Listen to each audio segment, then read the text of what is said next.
रानू चिड़िया जंगल में चना चाट बेचकर अपने घर का गुजारा करती थी। चना चाट, स्वादिष्ट स्वादिष्ट चना चाट, 7 मसालों वाली चना चाट, चना चाट, चना चाट। रानू चिड़िया, मुझे थोड़ी सी चना चाट दे दो, मैं कल पैसे दे दूंगी। अभी तो पिछले पैसे भी नहीं दिए तुमने और आ गई हो फिर से उधार चना चाट लेने। जाओ, अब मैं बिना पैसों के चना चाट नहीं दूंगी। छोटी चिड़िया, 4 पैसे के आगे बड़ी बातें करने लगी है तू। चना चाट बनाना कौन सा मुश्किल है, ऐसी चना चाट मैं भी बनाकर बेच सकती हूँ। अगर बना सकती हो तो जाओ बनाओ ऐसी चना चाट, खाओ भी और बेचो भी। गौरी कभी गुस्से में वहाँ से चली जाती है। कालू जी, कल से मैं भी जंगल में चना चाट बेचा करूंगी। वो चिड़िया चना चाट बेच बेच कर बहुत तरक्की कर गई है। लेकिन गौरी, चिड़िया की चना चाट उसके सीक्रेट मसालों की वजह से बिकती है। कौन लेगा तुमसे बेसवाद चना चाट? कालू जी, तुम तो हर वक्त चिड़िया की तारीफें ही करते रहते हो। अगर मैं चना चाट बनाऊंगी तो पक्षी चिड़िया की चना चाट को भूल जाएंगे। दूसरे दिन गौरी कव्वी चिड़िया से थोड़ी दूर अपना चना चाट का ठेला लगा लेती है और चना चाट बेचना शुरू करती है। गौरी की स्वादिष्ट चना चाट, मसालों वाली चना चाट, चना चाट, चना चाट। गौरी बहुत शोर मचाती है, लेकिन जो भी पक्षी चना चाट खाने आता वो गौरी कव्वी की बजाय सीधा रानू चिड़िया के पास ही जाकर चना चाट खाता। गौरी कव्वी सुबह से बैठी मक्खियाँ मार रही थी। चिड़िया दूर से गौरी कव्वी से कहती है, 10 मसालों वाली चना चाट बना लो या 20 मसालों वाली, पक्षी मेरी चना चाट ही खाने आएंगे। चिड़िया की बच्ची, मुझे गुस्सा दिलाती हो। गौरी कव्वी भागी भागी अपने पति के पास जाती है। ओए कालू, तुम यहाँ घर में बैठे हो और वहाँ चिड़िया मुझे बातें सुना रही है। अब क्या हुआ? क्या बिकी नहीं तुम्हारी चना चाट? वो चिड़िया मेरे सामने बैठी है। जब तक चिड़िया वहाँ रहेगी मेरा धंधा नहीं चलेगा। चलो अभी के अभी उस चिड़िया को वहाँ से भगा दो। अगर चिड़िया को भगाने से तुम्हारी चना चाट बिकेगी तो मैं अभी जाकर रानू चिड़िया को वहाँ से भगा देता हूँ। फिर कालू कौवा गौरी कव्वी के साथ जाता है। चिड़िया, अपना ठेला उठाओ और चली जाओ यहाँ से। ये जगह हमारी है और आज से मेरी पत्नी गौरी कव्वी ही यहाँ चना चाट बेचा करेगी। कव्वे भैया, मैं तो यहाँ अपना काम कर रही हूँ, गौरी को कौन रोक रहा है? वो भी अपना काम करे, सबने अपने नसीब का लेना है। जब तक तुम यहाँ हो गौरी की चना चाट नहीं बिकेगी, तुम्हें यहाँ से जाना ही होगा। ऐसे कहते हुए कालू कौवा चिड़िया को धक्के देने लगता है। रुको रुको कव्वे, मैं चली जाती हूँ, जो मेरे नसीब का होगा खुद चलकर मेरे पास आ जाएगा। रानू चिड़िया अपना ठेला उठाकर वहाँ से चली जाती है और जंगल में दूसरी जगह जाकर चना चाट बेचने लगती है। चना चाट, स्वादिष्ट स्वादिष्ट चना चाट। पक्षी चना चाट खाने आते हैं, लेकिन वहाँ रानू चिड़िया नहीं थी। गौरी, चिड़िया कहाँ गई है? मैं तो चिड़िया से चना चाट खाने आया था। वो चिड़िया यहाँ से चली गई है। मेरे तोते भाई, तुम मेरी चना चाट खाकर देखो, अगर स्वाद ना आए तो पैसे नहीं लूंगी। अच्छा, अगर ऐसा है तो लगाओ 1 प्लेट चना चाट की। गौरी तोते को 1 प्लेट चना चाट की देती है। छी छी, ये भी कोई चना चाट है? नमक ही नमक, ना मसाला ना स्वाद। मैं नहीं खाऊंगा ऐसी चना चाट, अपने पास ही रखो। तोते, अब ये तेरी छोड़ी हुई चना चाट कौन खाएगा? लाओ, इसके पैसे मुझे दो। कौन से पैसे? तुमने खुद ही तो कहा था कि अगर पसंद आए तो पैसे नहीं लोगी। किसने कहा था? मैंने तो नहीं कहा था। गौरी कव्वी तोते को पकड़कर मारने लगती है। बचाओ बचाओ, मुझे इस गंदी कव्वी से बचाओ। तोता बहुत मुश्किल से अपनी जान बचाकर वहाँ से भागता है और गौरी कव्वी शाम तक वहाँ बैठकर मक्खियाँ मारती है। जब पक्षियों को पता चलता है कि चिड़िया ने अपनी चना चाट का ठेला दूसरी जगह पर लगाया है तो पक्षी रानू चिड़िया के पीछे वहाँ पहुँच जाते हैं। चिड़िया, उस गौरी की चना चाट तो कोई मुफ्त में भी ना खाए, बहुत बेसवाद होती है गौरी कव्वी की चना चाट। कबूतर भैया, उसने मुझे वहाँ से भगा दिया और मैं यहाँ आ गई। मेरे पंख में स्वाद है और मुझे पता है कि पक्षी मेरी चना चाट खाने यहाँ भी आ जाएंगे। गौरी कव्वी शाम को जब घर जाने लगती है तो चिड़िया को देखने आती है। चिड़िया के पास पक्षियों की भीड़ लगी हुई थी। गौरी, तू जो भी कर ले, तेरी चना चाट बिकने वाली नहीं है, क्योंकि सब पक्षी चिड़िया की चना चाट ही खाते हैं। गौरी कव्वी दूसरे दिन फिर से चना चाट बेचने जाती है। शाम हो जाती है, लेकिन कोई भी ग्राहक गौरी के पास नहीं आता। थक हार कर गौरी कव्वी रानू चिड़िया के पास जाती है और उससे कहती है, चिड़िया, सच ही कहा था तुमने, जो तुम्हारे नसीब का होगा चलकर तुम्हारे पास आ जाएगा। मैं कल से चना चाट बेचने नहीं आऊंगी। तुम अपनी पुरानी जगह पर जाकर ही चना चाट बेच लो। ये काम मेरे बस का नहीं है। गौरी बहन, दूसरों के काम से जलने की बजाय अपने काम पर ध्यान दिया करो। ऐसे आपके मन को शांति भी मिलेगी और जो भी काम आप करोगी वो अच्छे से चलेगा। गौरी कव्वी शर्मिंदा होकर वहाँ से चली जाती है। रानू चिड़िया की ऐसी कहानियाँ सुनने के लिए YouTube सर्च बार में रानू चिड़िया की कहानी लिखें या फिर ये बटन दबाकर बोलकर कहें, रानू चिड़िया की कहानी। चिड़िया ने अपने घर में दाना भी जमा किया हुआ था और ठंडे मौसम के लिए सूखी लकड़ियाँ भी। उसके घर में सब कुछ था। वो अपने घर के बाहर बैठी हुई थी कि मिट्ठू तोता वहाँ आ जाता है। चिड़िया चिड़िया, मैं तुम्हारी माँ वाले जंगल से आया हूँ। आपकी माँ बहुत बीमार है, वो आपको बुला रही है। ये सुनकर चिड़िया परेशान हो जाती है। मिट्ठू, बहुत शुक्रिया जो आपने मुझे बता दिया। मैं अभी माँ से मिलने जाती हूँ। फिर चिड़िया अपने घर को ताला लगाती है और अपने पड़ोसियों के पास जाती है। गौरी बहन और कालू भैया, मेरी माँ बहुत बीमार है, मैं माँ से मिलने जा रही हूँ। आप मेरे घर का ध्यान रखना। आप चिंता न करें, ये आपका घर हमारा अपना घर ही है। हम अच्छे से ख्याल रखेंगे आपके घर का। अब मैं जाती हूँ। चिड़िया, अगर घर को ताला लगाया है तो चाबी देती जाओ। चिड़िया कुछ सोचे बिना अपने घर की चाबी पड़ोसी कौवों को दे देती है। चिड़िया चली जाती है।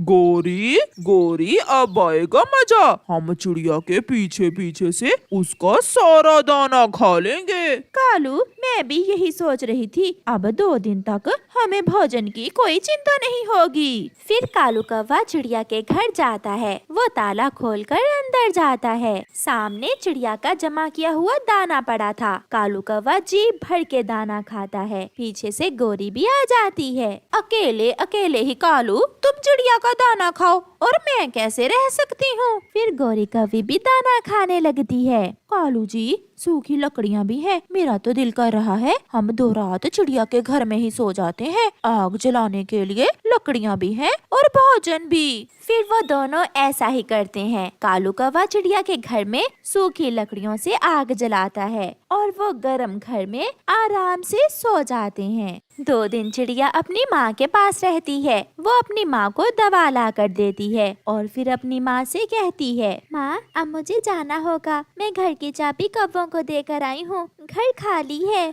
जाओ बेटी, अब मैं ठीक हूँ। कौवों ने 2 दिनों में चिड़िया का जमा किया हुआ सारा ही दाना खा लिया था। सारी लकड़ियाँ जला दी थीं और उन्होंने घर को ऐसे गंदा कर दिया था जैसे कचरे का ढेर हो।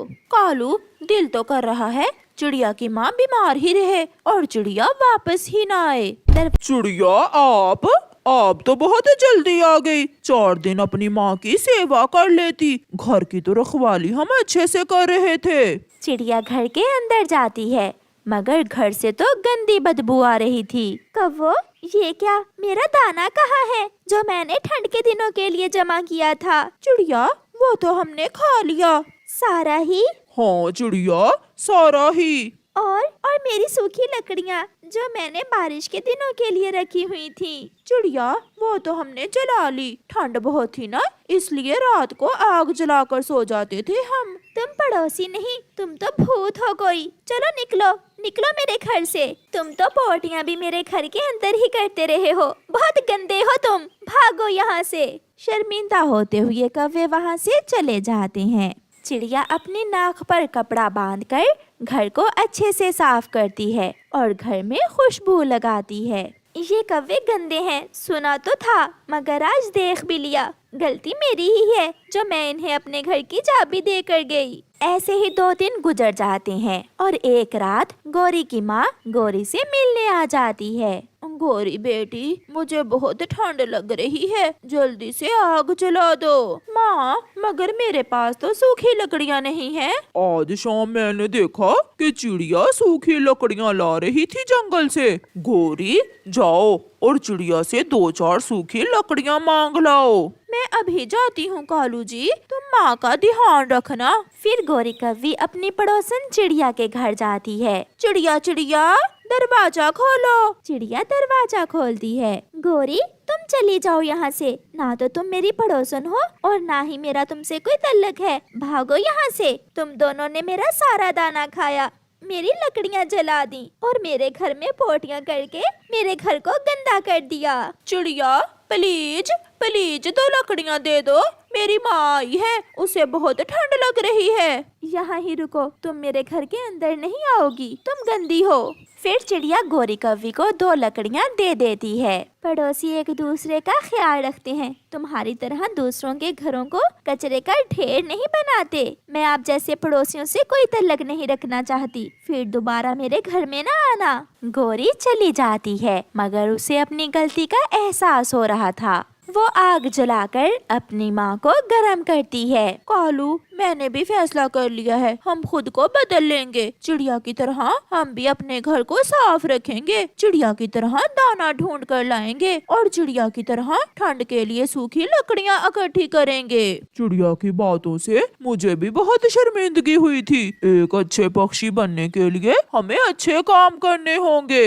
ऐसे कौवे खुद को बदलने की कोशिश शुरू करते हैं। प्यारे दोस्तों, अगर आप अपने घर को साफ नहीं रखते तो आप दूसरों के घरों को भी गंदा करोगे। इसलिए हमेशा अच्छे अच्छे काम करें जिसे सब पसंद करें। आपका धन्यवाद। ठंड बढ़ने के साथ साथ जंगल में भोजन की भी बहुत कमी हो गई थी। छोटा चिड़िया का बच्चा कुकू और कालू कौवे का बेटा जग्गू भूखे थे। वो भोजन की खोज में इधर उधर उड़ते फिर रहे थे। कुकू कुकू यार, चलो थोड़ा और आगे जाते हैं, थोड़ी दूर किसान का खेत है, हो सकता है हमें वहाँ से कुछ खाने को मिल जाए। ऐसे वो दोनों दोस्त थोड़ा और आगे जाते हैं। सामने एक संतरे का पेड़ था जिस पर पके हुए संतरे लगे हुए थे। वो दोनों वहाँ जाते हैं। मिल गया, हमें भोजन मिल गया। वो दोनों एक एक संतरा वहाँ बैठकर खा लेते हैं। एक संतरा मैं अपनी मम्मा के लिए लेकर जाऊंगा। हाँ जग्गू, मैं भी ये वाला पका हुआ संतरा अपनी मम्मा के लिए ले जाता हूँ। फिर वो दोनों पेट भरने के बाद एक एक संतरा लेकर वहाँ से चले जाते हैं। थोड़ी देर बाद किसान भी वहाँ आ जाता है। कोई चोर मेरे 4 संतरे ले गया। कल इस पेड़ पर 6 संतरे थे और आज 2 ही बचे हैं। मैं ये 2 संतरे तोड़ लेता हूँ, ऐसा ना हो कि वो चोर ये 2 संतरे भी चुरा ले जाए। ऐसा सोचते हुए किसान वो 2 संतरे तोड़कर ले जाता है। मम्मा देखें, मैं आपके लिए मीठा और पका हुआ संतरा लेकर आया हूँ। कुकू बेटा, क्या आपने ये संतरा चोरी तो नहीं किया? ये सुनकर कुकू चुप रहता है। बोलो कुकू बेटा, मैंने आपको हमेशा चोरी करने और झूठ बोलने से मना किया है। मम्मा, मैं और जग्गू किसान के खेत में गए थे, वहाँ से लाए हैं हम ये संतरे। मैं नहीं खाऊंगी, ये संतरा भी आप खा लें। ऐसा चोरी का फल खाने से तो अच्छा है मैं भूखी ही रह लूं। मगर मम्मा, वहाँ तो कोई भी नहीं था, हम किससे पूछते? ये सब चोरी करने के बहाने होते हैं। तोता वहाँ आ जाता है। चिड़िया चिड़िया, मैं कल से भूखा हूँ, प्लीज मुझे कुछ खाने को दे दे। अंकल मिठू, मैं ये फल लाया था, मम्मा तो खा नहीं रही, ये आप ले जाएं। मिठू तोता वो फल लेकर वहाँ से चला जाता है। मम्मा, अब तो मैंने चोरी के फल से किसी की मदद की है, अब तो आप मुझसे नाराज ना हो। नहीं कुकू बेटा, अगर किसी की मदद करनी हो तो वो भी अपने पास से ही करते हैं, ना कि चोरी के माल से। दूसरे दिन कुकू और जग्गू फिर से इकट्ठे होते हैं। चलो दोस्त, आज फिर वहाँ जाते हैं। 2 संतरे जो बचे थे आज हम वो खा लेंगे। नहीं जग्गू यार, मेरी मम्मा मुझे चोरी करने से बहुत डांटती हैं और मम्मा ने वो संतरा भी नहीं खाया था जो मैं मम्मा के लिए लेकर गया था। मगर मेरी मम्मा ने एक ही बार में वो संतरा खा लिया था और मम्मा ने कहा कि आज फिर मैं मम्मा के लिए संतरा लेकर आऊं। मगर मैं नहीं जाऊंगा, हो सकता है हमें वहाँ कोई दाना मिल जाए, एक बार जाकर तो देखते हैं। ऐसे जग्गू और कुकू फिर से किसान के खेत की तरफ जाते हैं। किसान और उसकी पत्नी भी खेत में काम कर रहे थे। नहीं, यहाँ तो कुछ भी नहीं है, वो 2 संतरे तो किसी ने तोड़ लिए। हाँ, वो मैंने तोड़े हैं। इसका मतलब तुम ही चोर हो क्या? कल मेरे पेड़ से तुमने ही संतरे तोड़े थे? नहीं नहीं किसान अंकल, हम तो आज पहली बार यहाँ आए हैं। जग्गू दोस्त, एक बुरा काम हमने कल चोरी करके किया और दूसरा झूठ बोलकर। मैं झूठ नहीं बोलूँगा।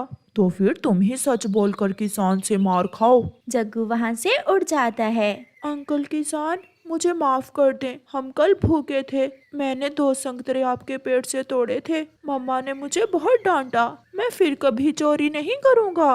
किसान की पत्नी बोलती है, छोटे पक्षी, तुम बहुत अच्छे हो। जिसे गलती के बाद अपनी गलती का एहसास हो जाए वो अच्छे पक्षी होते हैं। किसान और उसकी पत्नी कुकू से बहुत खुश होते हैं। गलती हम इंसानों की ही है। हम इंसान भी तो पक्षियों को कुछ खाने को नहीं देते। ये लो छोटे पक्षी, ये दोनों संतरे आप ले जाओ। और ये भोजन की थैली भी। ये आपको सच बोलने का इनाम मिला है। कुकू बहुत खुश होता है। वो भागा भागा घर जाता है।